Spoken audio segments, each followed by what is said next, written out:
नमस्कार दोस्तों, मेरा नाम है सोनू। तो आज का हमारा जो टॉपिक है इसमें हम ई कॉमर्स से रिलेटेड कुछ इंपॉर्टेंट क्वेश्चंस करने वाले हैं। तो चलिए शुरू करते हैं इस वीडियो को बिना ज़्यादा समय लिए। सबसे पहला प्रश्न आपसे पूछा गया है, प्रत्येक बिजनेस को किसकी ज़रूरत होती है। तो प्रत्येक बिजनेस को बहुत सारी चीज़ों की ज़रूरत होती है, जैसे कि उसको सबसे पहले तो अपने कस्टमर की ज़रूरत होती है कि कंपनी में जो प्रोडक्ट बनेगा, जो वो सर्विस देगी, उसके लिए मार्केट प्लेस क्या होगा।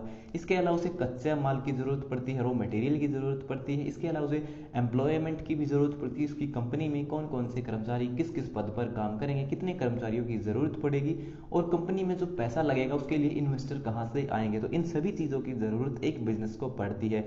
तो इस प्रश्न का जो सही उत्तर है वो है ऑप्शन बी।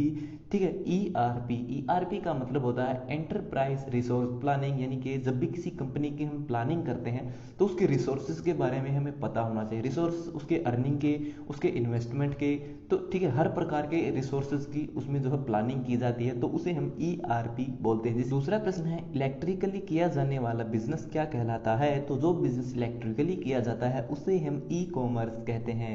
तीसरा प्रश्न है, ई कॉमर्स में सीओडी की फुल फॉर्म क्या होती है। जब भी आप अमेजोन, फ्लिपकार्ट या फिर किसी ऑनलाइन वेबसाइट से कोई प्रोडक्ट मंगाते हैं तो वहाँ पर आपको ऑप्शन देखने को मिलते हैं कि आप जो पेमेंट वो डेबिट कार्ड से करेंगे, क्रेडिट कार्ड से, या फिर सीओडी ऑप्शन का इस्तेमाल करेंगे। तो सीओडी का मतलब होता है कैश ऑन डिलीवरी, यानी कि जब प्रोडक्ट आपके पास पहुँचेगा तब आप उसकी पेमेंट कर देंगे। चौथा प्रश्न है, इनमें से कौन सी ई कॉमर्स वेबसाइट है। तो यहाँ पर ऑप्शन दिए गए हैं याहू, बिंग, गूगल और अमेजोन। तो इसका जो सही उत्तर है वो है ऑप्शन डी। अमेजोन जो है वो एक ई कॉमर्स वेबसाइट है। इसके अलावा जो आपका याहू है, बिंग है और गूगल है, ये तीनों की तीनों आपके सर्च इंजन है जो आपको किसी भी प्रकार का डेटा या इन्फॉर्मेशन जो है इंटरनेट से सर्च करके देते हैं। पांचवा प्रश्न है, जब बेचने वाला और खरीदने वाला दोनों बिजनेस कंपनियां हैं तो वह कौन सा ई कॉमर्स मॉडल होता है।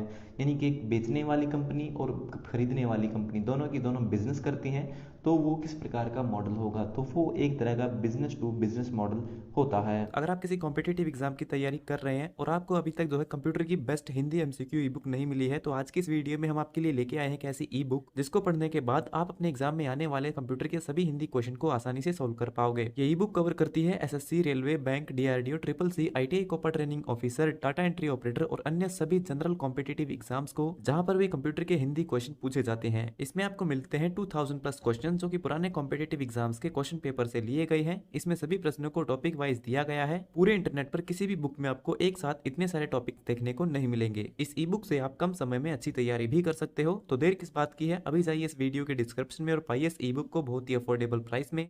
छठा प्रश्न है, ई कॉमर्स वेबसाइट में वह कौन सा फंक्शन होता है जिसमें हमारे द्वारा सेलेक्ट किए गए प्रोडक्ट तब तक रहते हैं जब तक हम उनकी पेमेंट नहीं कर देते। तो यानी कि किसी भी वेबसाइट पर, ये चाहे आप अमेजन पर हो, फ्लिपकार्ट, तो वहाँ पर आपको एक ऑप्शन मिलता है कि आप उस वेबसाइट से जो अपनी पसंदीदा जो भी आइटम आप खरीदना चाहते हैं आप उन सभी को सेलेक्ट कर सकते हैं, और सेलेक्ट करने के बाद वो तब तक उस फोल्डर के अंदर रहते हैं जब तक आप उनकी पेमेंट नहीं कर देते, उन्हें खरीद नहीं लेते हैं। तो उस फंक्शन को क्या कहते हैं, उसे हम कार्ट कहते हैं। ठीक है, एक बास्केट, एक टोकरी की तरह होता है। आपने बहुत सारे जो शॉपिंग मॉल होते हैं उसमें आपने देखा होगा, एक बास्केट होती है जिसमें लोग सामान रख कर ले जाते हैं। इसी तरह की एक बास्केट होती है जो आपको उन वेबसाइट्स पर देखने को मिलती है, तो उसे हम कार्ट बोलते हैं। सातवां प्रश्न है, OLX वेबसाइट किस काम आती है। तो OLX जो वेबसाइट है वो एक तरह की consumer to consumer based website है, यानी कि इसमें बेचने वाले भी कस्टमर हैं और खरीदने वाले भी कस्टमर हैं। तो यहाँ पर क्या है, हम बाइंग और सेलिंग प्रोडक्ट को बेचने और खरीदने का यहाँ पर काम करते हैं। तो ये किस प्रकार का बिजनेस मॉडल है, ये एक तरह का consumer to consumer business model है। आठवां प्रश्न है, ई कॉमर्स में ई का क्या मतलब होता है। तो ई कॉमर्स जो स्पेलिंग है इसके अंदर ई का मतलब होता है इलेक्ट्रॉनिक, यानी कि इलेक्ट्रॉनिकली जो बिजनेस किया जाता है उसे हम ई कॉमर्स कहते हैं। नौवां प्रश्न है, EFT की फुल फॉर्म क्या है। तो EFT की फुल फॉर्म होती है इलेक्ट्रॉनिक फंड ट्रांसफर, यानी कि ऑनलाइन जब भी आप पेमेंट करते हैं तो आपका जो पैसा है वो इलेक्ट्रॉनिकली वे में जो ट्रांसफर होता है तो उसे हम EFT कहते हैं। 10वां प्रश्न है, क्रेडिट कार्ड से पैसे इस्तेमाल करने की एक लिमिट होती है। तो यहाँ पर आपको बताना है कि यह जो बात कही गई है ये सत्य है या फिर असत्य, या फिर कभी कभी ऐसा होता है। तो बात कही गई है कि क्रेडिट कार्ड से पैसा इस्तेमाल करने की एक लिमिट होती है, तो ये बात बिल्कुल सही है।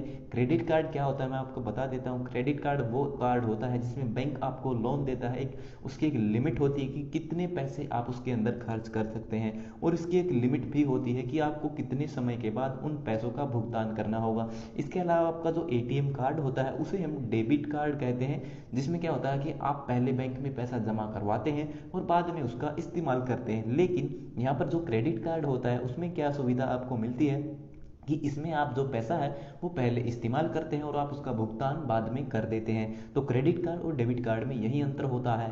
तो ये हो गई हमारे आज के सभी प्रश्न कंप्लीट। सो वीडियो देखने के लिए धन्यवाद। अगर आपका कोई सवाल है तो आप कमेंट बॉक्स में लिख करके पूछ सकते हैं। तो मिलते हैं हमारी अगली वीडियो में, तब तक के लिए नमस्कार।